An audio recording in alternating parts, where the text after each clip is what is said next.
চিংড়ি মাছের এই রেসিপি একবার ট্রাই করে দেখতে পারেন। গরম ভাতের সাথে এই রেসিপি দুর্দান্ত লাগবে খেতে। এবার চলুন দেখে নেওয়া যে কী কী উপকরণ লাগছে। প্রথমে পেঁয়াজ কুচি, শুকনো লঙ্কা, রসুন কুচি আর চিংড়ি মাছ নিয়ে নিয়েছি। এরপর ফ্রাইং প্যানে সর্ষের তেল দিয়ে শুকনো লঙ্কাগুলো হালকা করে ভেজে নিলাম। এরপর ওই একই তেলে কেটে রাখা পেঁয়াজ কুচি ও রসুন কুচিগুলো ভেজে নিলাম। পেঁয়াজগুলো হালকা ব্রাউন হয়ে এলে একটি বাটিতে তুলে নিলাম। এরপর আবার একই রকমভাবে সর্ষের তেল দিয়ে চিংড়ি মাছগুলো ভেজে নেব। এতে হলুদ আর স্বাদ মতো লবণ ছড়িয়ে দিলাম। চিংড়ি মাছগুলো ভালো করে লাল লাল করে ভেজে নিতে হবে। এরপর ভাজা হয়ে এলে ভেজে রাখা উপকরণগুলো এতে দিয়ে 2 থেকে 3 মিনিট মতো নাড়াচাড়া করে নিতে হবে।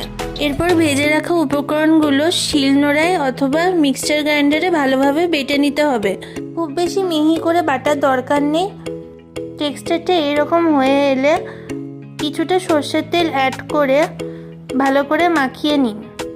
আর তাহলেই রেডি হয়ে গেল সুস্বাদু চিংড়ির ভর্তা। গরম গরম ভাতের সাথে আমার এই রেসিপিটি একবার ট্রাই করে দেখতে পারেন। আমার এই রেসিপি আপনাদের কেমন লাগলো জানাবেন। ভালো লাগলে লাইক, কমেন্ট অ্যান্ড সাবস্ক্রাইব।